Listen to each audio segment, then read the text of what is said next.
Bienvenidas y bienvenidos al tercer podcast de Cultura Fan. Yo soy Diana P. y este programa es un poco diferente a los que hemos tenido hasta ahora. No tengo conmigo a nuestros amigos y compañeros de batallas Marta Trivi y Carlos Gurpegui, ni estamos emitiendo en directo desde Twitch. A cambio, os traigo un programa especial sobre lo que vivimos y aprendimos en el Festival Celsius 232 de Avilés. ¡Empezamos!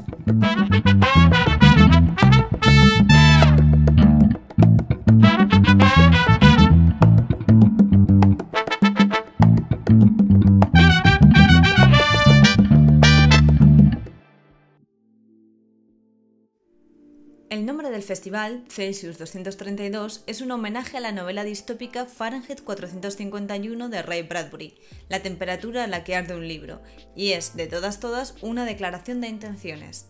El Celsius es un festival que nace para traer a la ciudad de Avilés lo mejor y lo más destacado de la narrativa del género local e internacional, haciendo especial hincapié en la creación literaria de fantasía, ciencia ficción y terror, sin dejar por ello de reservar un pequeño espacio a otras disciplinas y ocasionalmente a otros géneros. Así se definen ellos mismos en su web, pero la realidad es que el Festival Celsius es mucho más que un encuentro literario al uso. Muy poco tiene de feria del libro y casi nada de convención multitudinaria. De hecho, una de las cosas que más llaman la atención del Celsius nada más conocerlo es su planteamiento. Un festival literario en una pequeña ciudad asturiana de algo menos de 80.000 habitantes que reúne tanto a lo más indie del panorama nacional como a grandes escritores y creadores de todo el mundo en un centro cultural, sin fanfarria y sin grandes ostentaciones, simplemente buen ambiente y colegueo. El festival cuenta con un programa que no deja indiferente a nadie. Charlas, talleres, mesas redondas, presentaciones y firmas de libros, más de 140 actividades en 4 días en los que o bien puedes intentar organizarte y no perderte nada, lo cual es imposible, o simplemente dejarte llevar por el ambiente y las multitudes y disfrutar de conversaciones agradables en parques, tomando una cerveza en una terraza o en cualquier lugar de Avilés. El ambiente en el Celsius es distendido y relajado, propicia que los escritores de todos los niveles y sus fans se vean, conozcan y charlen sin forzar situaciones incómodas.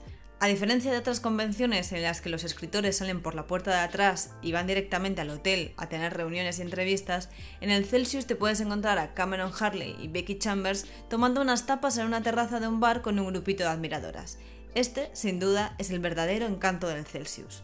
Aunque en un primer momento el festival se concibió como un punto de encuentro para los amantes de la literatura de ciencia ficción y terror, con el tiempo se ha ido abriendo a otros géneros y en la actualidad ofrece espacio de debate para videojuegos, cómics, doblaje audiovisual y cosplay, entre una gran variedad de actividades paralelas.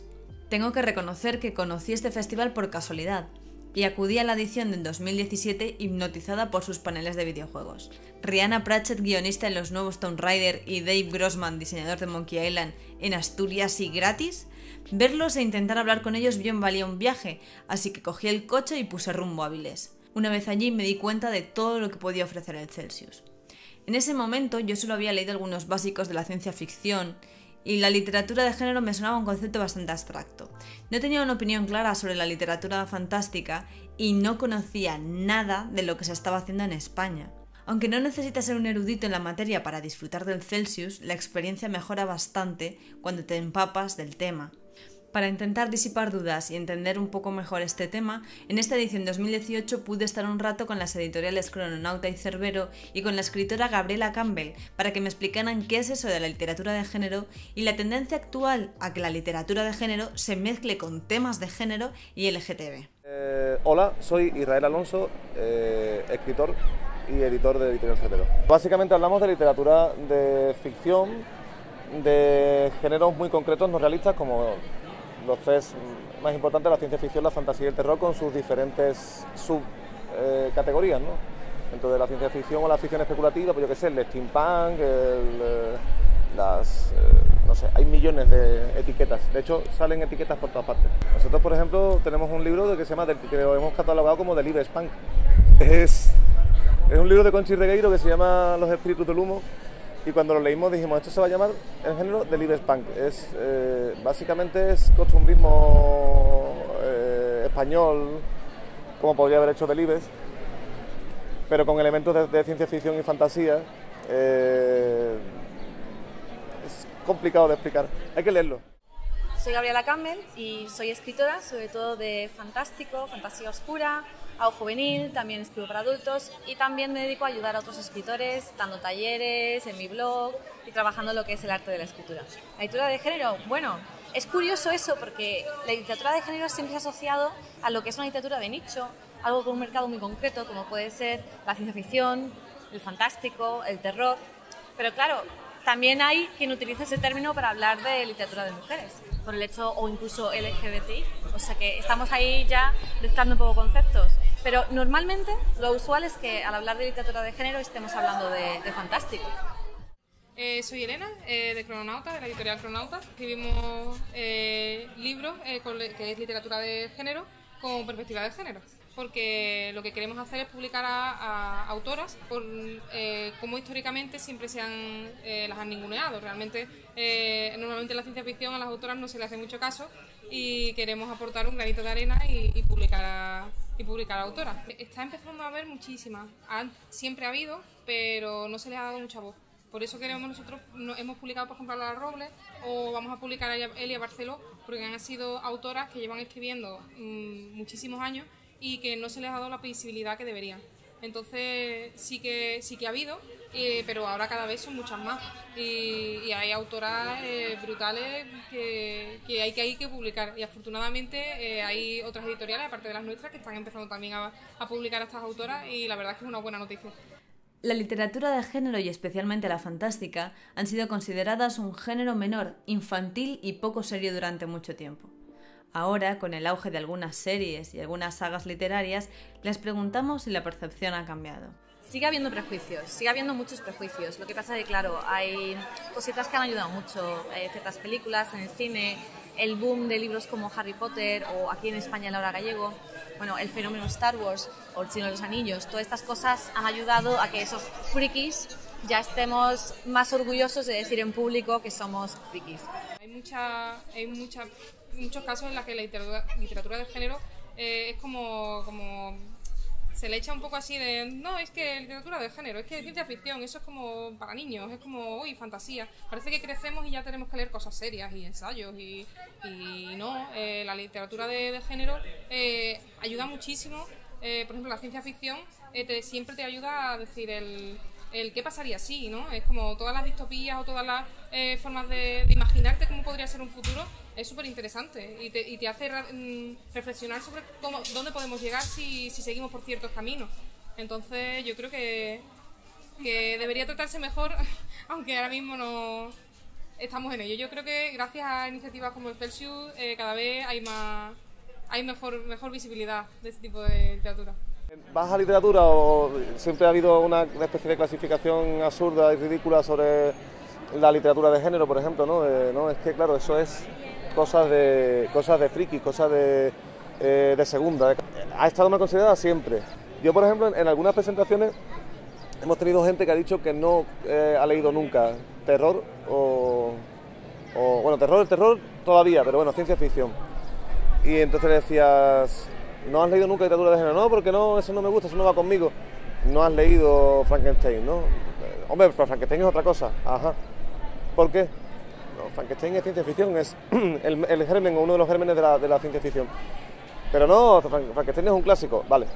Frankenstein sí, hombre, Drácula también, Drácula es que es un mito, claro, Drácula es lo que es y es literatura de género, y muchísimas otras obras que son cumbre que dicen, no, es que Lovecraft escribía pulp, Lovecraft escribía literatura, entre comillas, barata, me refiero, hacía obras con un contenido muy loco, lo que ahora diríamos que es muy punk, y bueno, pues casi nadie te va a decir que Lovecraft escribía literatura menos merecedora que otra. También en realidad hay cierto elitismo en eso, porque claro, da igual si el clásico es o no ciencia ficción, pero sí es un clásico. Pero hay muchos lectores de género en este país y cada vez más además, porque el friquismo se está extendiendo para bien, porque cada vez es más, ¿cómo dice? Menos vergonzoso, cada vez la gente tiene menos vergüenza de reconocer que le gusta la literatura o el cine o la ficción de género, porque también es cierto que cada vez hay más productos mainstream que están copando un mercado muy alto, no sé, Juego de Tronos o cosas como Star Wars, que no es que haya empezado ahora, pero que ahora con los movimientos, sobre todo en tema de series de televisión, que las series están dando... Las series son las nuevas películas, ya no sé, antes era al revés, ¿no? Antes la gente que hacía cine cuando pasaba a la televisión era como bajar un escalón y era subirlo. Y claro, bueno, ficciones en serie de televisión, encontrarse maravillas como El cuento de la criada, Juego de Tronos, no sé, Carbono alterado, encontrar de repente que hay un público mayoritario consumiendo una ficción que técnicamente era minoritaria hasta hace poco, ¿no? De todos modos, sí que hay un cambio fundamental en la literatura de género en los últimos 50 años, incluso un poco menos, entre otras cosas porque entra en juego el lenguaje cinematográfico, sobre todo encauzado hacia las series de televisión y el lenguaje de los videojuegos. Aquí entran unos elementos en juego en cuanto la generación que viene ahora, digamos, o la que ya está escribiendo, ha tenido una educación distinta a la que tenían los anteriores. Es una educación mucho más visual, mucho más audiovisual, series, videojuegos, la narrativa de los videojuegos, por ejemplo, eso está muy presente en las obras actuales. Las personas que escriben ahora escriben distinto, entre otras cosas porque utilizan ciertas narrativas de lenguaje que antes no se utilizaban porque no formaban parte del acervo cultural del escritor o de la escritora. Ahora sí, gente con 30 años o con 40 años prácticamente se ha criado consumiendo videojuegos, bueno, y evidentemente gente con 20 o con 18 que están escribiendo auténticas maravillas, que se han criado, por ejemplo, jugando videojuegos. Y pues habrá quien te diga que eso no es literatura, ¿no? Que un videojuego no es literatura. Evidentemente es una idiotez. Ahí tienes a Rhianna Pratchett, por ejemplo, que es escritora. O sea, eso que está haciendo es escribir. Y eso que está haciendo es una obra literaria. Aunque tenga un soporte distinto al habitual, que sería el papel o el libro digital, pero ese videojuego es una obra literaria. Entonces sí ha cambiado. La mayoría de los cambios son muy sutiles, pero naturalmente hay un cambio, porque hay un cambio un cambio generacional, un relevo generacional que es importante, porque cada vez el escritor o la escritora es nativo en más cosas que hasta hace relativamente poco no formaban parte de su acervo. Era necesario preguntarles qué hace un festival como el Celsius por la literatura de género y los autores. Pues para nosotros ha sido una suerte porque somos muy nuevos y solo tenemos 2 libros por ahora y la verdad es que gracias a esto tenemos mucha visibilidad. Aparte de que nos apoyan mucho en ese sentido aunque seamos pequeñitos, aquí estamos en un stand y parece hasta que somos más grandes. La verdad es que sí, que ayuda muchísimo. Yo creo que el Celsius es un ejemplo fantástico porque es un festival que está en la calle, que está abierto al pueblo, que está abierto a Avilés. Entonces, todas las actividades a las que vienen familias, que viene gente local, no solo gente que lee fantástico en su casa, eso hace que le demos una imagen pues más mayoritaria, más abierta, y ya no somos como los raros que se disfrazan, ¿no? Que eso está genial, pero es como ven tú y disfrácate también y te lo vas a pasar genial con nosotros. El Celsius es el mejor festival del mundo, porque está hecho con cariño, porque está hecho intentando desde abajo hasta arriba, intentando que el festival sea para los lectores, que es importante, ¿no? Que muchos festivales están enfocados solo a la venta, y eso no creo que sea lo adecuado. O a la novedad o a la estrella internacional. Aquí también las tenemos, ¿no? Estrellas internacionales, pero no es el eje del festival. El festival está pensado para los fans, para los escritores. Entonces eso lo que hace es que Celsius al final no es un festival de literatura, es un punto de encuentro real, donde en un sitio como Avilés, además, que es un casco antiguo, que es precioso, que es que todo es muy pequeño, o sea, que es pequeñito, estamos todos muy recogidos. Tienes solo una plaza alrededor llena de bares en la que al final estás conviviendo durante 4 días con autores, editores, ilustradores, artistas gráficos, y al final de aquí lo que salen son amistades, nuevos negocios, nuevos contratos. Oye, mira, pues tengo esto, y a mí me da la vida, desde luego. Y a nivel ventas, digamos, como editorial, este es el sitio donde se venden libros, porque la gente viene aquí a comprar libros. Aquí la gente viene a disfrutar, a comer cachopo, a beber sidra y a comprar libros, y eso es espectacular. Por último, les hemos pedido consejo para todas aquellas y aquellos que estén pensando en escribir y publicar y no sepan cómo dar el primer paso. Que escriba, que siga escribiendo, que aunque le digan que no, siga escribiendo y siga enviando manuscritos y que lo siga intentando. Como decía hace poco Cameron Harley, que estaba por aquí, decía si vierais las millones de cartas de rechazo que tengo y ahora la ves y dices tú, oye, pues escribe libros y publica, por intentarlo nunca pierdes nada. Así que hacen falta personas que escriban, y yo los animaba a que lo hicieran. Yo le diría que leyera mi blog porque está enteramente dedicado a eso. Es gabrielaliteraria.com, Gabriela con 2 L's, y nos dedicamos sobre todo a hablar de cómo empezar a escribir, de cómo mejorar la escritura, de cómo promocionarse como escritor, conseguir que nos lean, y de cómo contactar con editoriales, cómo autopublicarse y todo lo que haga falta. El tema de las personas que están empezando a escribir a veces es una opinión un poco controvertida, porque opino que vivimos en una sociedad ahora mismo, nos ha tocado vivir una época concreta, que es la época de la inmediatez del like, del me gusta, del compartir. Las personas que escribimos nos estamos acostumbrando a que esto funcione como cualquier red social, y necesitamos esa inmediatez para sentir que estamos progresando. Entonces te encuentras con que no solo quieres escribir, y eso no es necesariamente malo, de hecho es positivo. Hay mucha gente que está en redes sociales de escritores y tal, que ese feedback, esa retroalimentación que tienen entre ellos les beneficia porque mejoran, ¿no? Porque se van leyendo unos a otros, se respaldan con opiniones, con beteos, ¿no? con lectores beta. Pero por otra parte también genera cierto grado de insatisfacción también inmediata. Muchas veces vivimos no solo en esto, sino en muchísimas otras cosas, vivimos en campanas de eco, donde solo oímos lo que queremos oír. Yo le diría a cualquier persona que está empezando a escribir que tuviera paciencia. No tengo nada en contra de que la gente suba sus textos a la red, los comparta, me parece genial, me parece magnífico. Lo que pasa es que hay que tener en cuenta siempre que si tú pretendes vivir de la literatura, lo cual es parece que suena chiste en España, porque si no te llamas Reverte es probable que nunca lo hagas, necesitas madurar tus proyectos, madurar tus historias y darle el mismo que necesita una historia siempre. Decía, por ejemplo, Stephen King, que tienes que escribir una obra, dejarla en un cajón durante 2 años o X tiempo para que cuando la vuelvas a leer, para corregirla o para tal, hayas tenido la suficiente perspectiva desde que la escribiste hasta ahora como para que la cojas como algo nuevo y hayas olvidado todo lo que tú querías decir y veas lo que has dicho. A pesar de ser una neófita en la materia, el festival, su gente, los organizadores, todo el mundo es increíblemente amable, lo cual anima a cualquiera a seguir aprendiendo y conociendo autoras increíbles.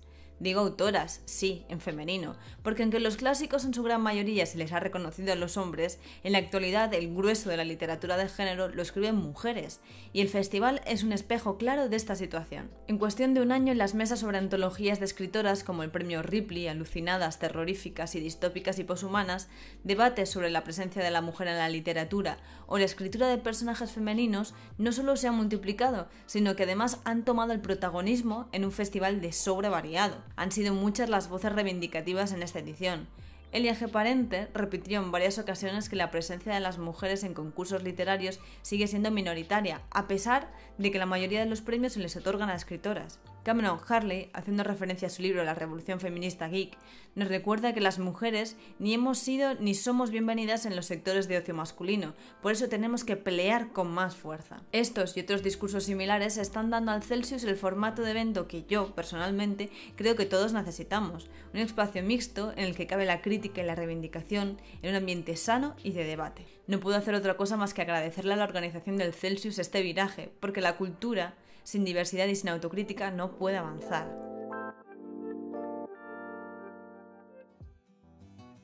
En el próximo programa de Cultura Fan hablaremos del libro de Cameron Harley, La Revolución Feminista Geek, sobre el feminismo en la cultura pop, crecer siendo una friki y nuestro espacio como creadoras. No os olvidéis de seguirnos en Instagram y en Twitter y de suscribiros en YouTube, iVoox, Twitch y iTunes para no perderos nada de nuestro contenido. Nos escuchamos en 15 días.